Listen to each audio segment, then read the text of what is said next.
जय गुरु जी संगत जी, जय गुरु जी, शुक्राना गुरु जी। ओम नमः शिवाय, शिव जी सदा सहाय। ओम नमः शिवाय, गुरु जी सदा सहाय। संगत जी, जब जब भी गुरु भगवान की जरूरत पड़ती है, भगवान किसी न किसी रूप में अवतार लेते हैं और धरती पर आते हैं। गुरु जी महाराज गुरु जी के रूप में आए हैं और कितनी ही संगत का दिन रात कल्याण कर रहे हैं।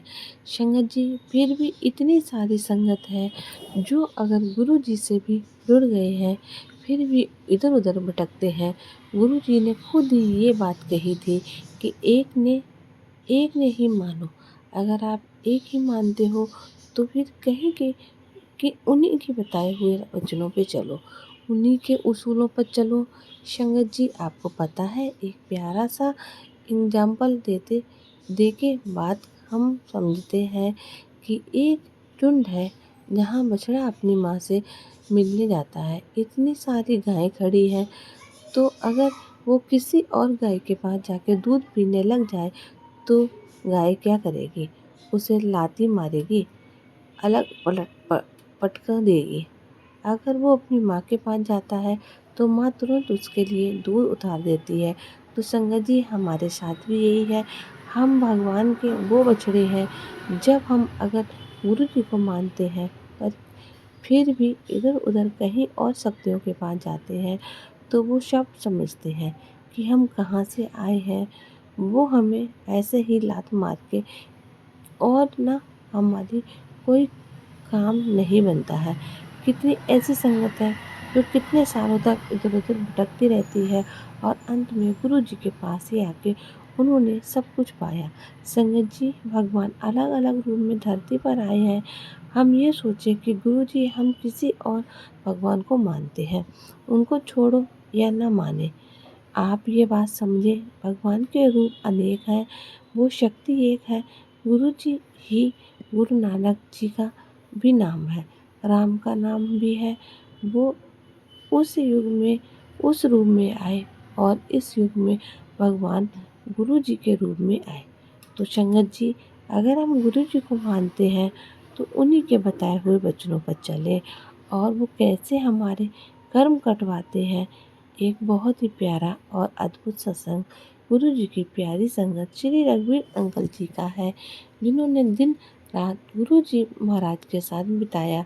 उनके फादर का है, उनके फादर को कैंसर डिक्लेयर कर दिया और वो कैंसर का साइज पेट में इतना बढ़ता जा रहा था।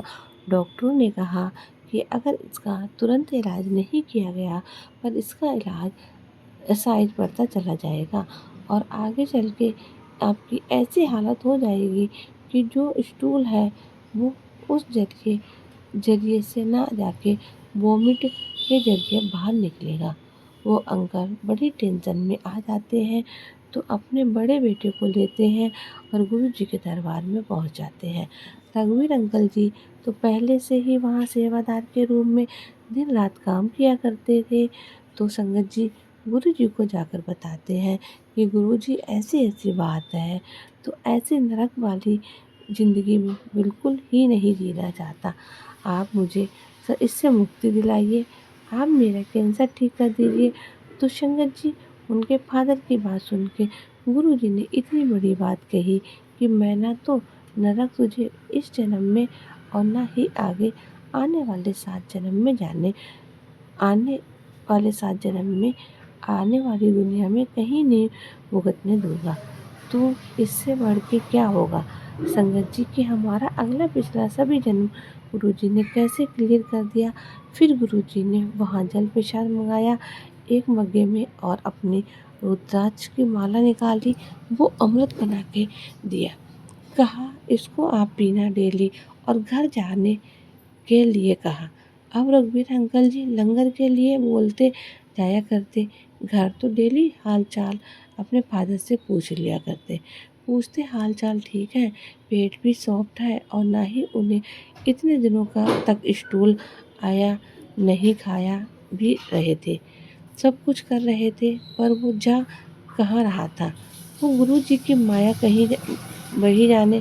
फिर एक दिन रघुवीर अंकल से गुरु जी बोले कि तेरे फादर की न उम्र का नहीं है।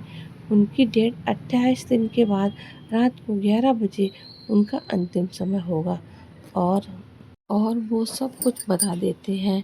पर तुझे ये बात किसी को नहीं बतानी है, ना ही अपने घर वालों को बतानी है, ना किसी से कहनी है। अब रघुवीर अंकल बड़े अचंभित रह गए कि भाई सामने डेट बता दी कि इस दिन मेरे पिताजी शरीर छोड़ देंगे। अब है तो वह तकलीफ में ही। अब गुरुजी उनके कष्ट काट कर्म कटवा रहे हैं। संगत जी 28 दिन के जब रह गए तो 4 दिन पहले 28 दिन से गुरुजी महाराज रघुवीर अंकल को बोल देते कि आप अपने घर जाओ, अपने फादर की सेवा करो। जितने भी अंतिम समय उनके पास बचे हैं, अब अंकल अपने फादर की दिन रात सेवा में लगे हुए हैं। तो जो भी कुछ खाते ऐसा कुछ नहीं कि उन्हें पच नहीं रहा, अच्छे से बात भी कर रहे हैं, सब कुछ खा रहे हैं, पर बाथरूम टॉयलेट के लिए जाते तो उन्हें वो पास नहीं हो रही थी। उन्हें थोड़ी तकलीफ हो रही थी। तो कहते हैं ना, जिस दिन उनका अंतिम समय था, रात को 11 बजने में कुछ टाइम था, तो वो वॉशरूम के लिए गए। अब मैं बाहर जाकर गेट पे खड़ा हो गया कि आएंगे तो मैं कहीं गेट खुला ना रह जाए, बंद कर दूंगा। तो वो क्या देखते हैं कि उन्हें रात को अंधेरा था कि दो ऐसी परछाई दिखाई देती हैं जैसे बिल्कुल स्ट्रीम लाइट। उन्होंने ब्लैक कलर के कपड़े पहने हो, कुछ नहीं दिख रहा हो, और बस एक आगे खड़ा है, एक पीछे खड़ा है।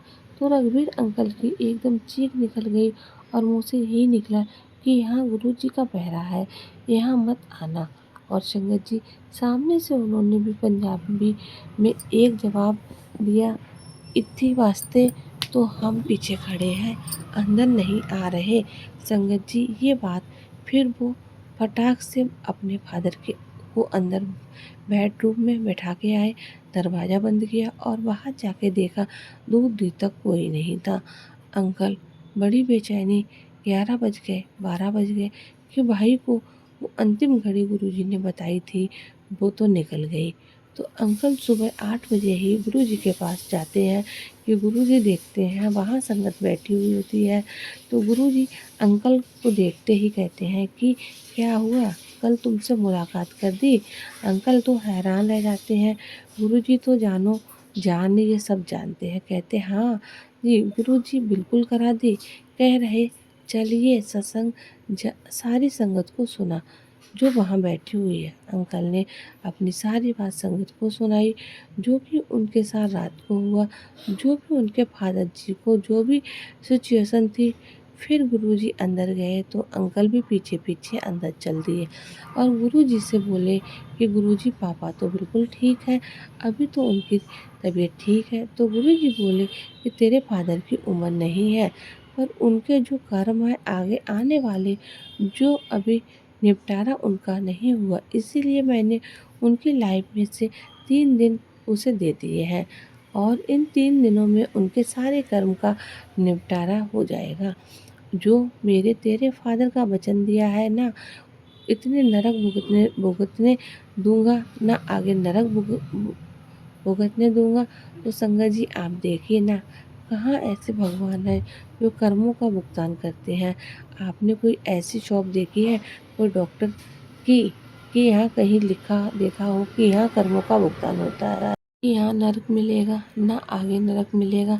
तो ऐसे प्यारे रब जो अपनी ज़िंदगी में से 3 दिन अंकल को दिए और कर्म भुगतान करने के लिए उनकी लाइफ उस दिन ख़त्म हो गई थी, पर यमराज को अंदर आने नहीं दिया कि पूरा बैलेंस बराबर करके ना इधर का उधर ना डेबिट क्रेडिट सब बैलेंस जीरो करके मैं मोक्ष प्राप्त करूँगा।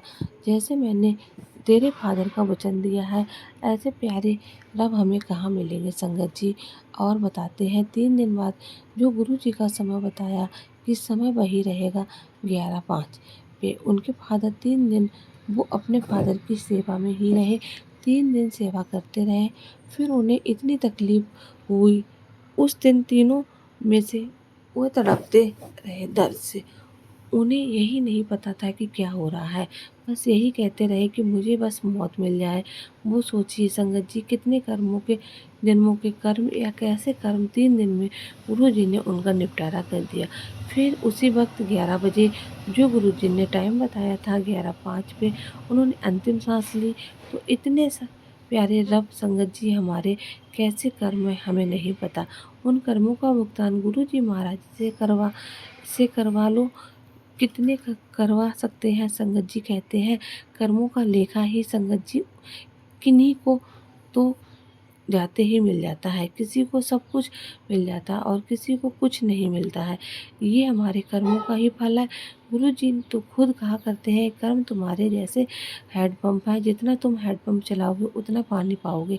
तो जितना तुम मुझे याद करोगे उतनी ब्लेसिंग ले जाओगे। गुरुजी को याद करते रहो और अपने कर्म कटवाते रहो। संगत जी गुरुजी हमारे अगले पिछले सभी जन्मों के कर्म इतनी आसानी से कटवा देते हैं, कोई ऐसा नहीं कर सकता है। संगत जी इतने प्यारे रब हमें मिले हैं और अब भी इस संगत जान के अनजान बनी हुई है। इतने लाखों करोड़ों और कल्याण गुरुजी कर रहे हैं दिन रात। और कहीं सारे भगवान का रूप है वही है, ये बात समझ ले। इधर उधर ना भटके। तो जब हमारा एक से जुड़ा हो जाता है, जब एक जगह हम टिक जाते हैं तो हाँ गुरुजी ही सब कुछ संभालते हैं। तो संगत जी ये इतना प्यारा अद्भुत सत्संग है, इससे हमें यही सीखने को मिलता है कि जब गुरुजी संभालते हैं ना तो अगले पिछले क्या कितने जन्मों के हमारे कर्म सुधार देते हैं और फिर हमारे जीवन में ब्लेसिंग्स भर के आती है। ऐसे प्यारे गुरुजी हमें कहाँ मिलेंगे। गुरुजी का अनंतम अनंतम शुक्राना, लख लख शुक्राना, करोड़ों बार शुक्राना। ओम नमः शिवाय। शिव जी सदा सहाय। ओम नमः शिवाय। गुरु जी सदा सहाय। जय गुरु जी। शुक्राना गुरु जी।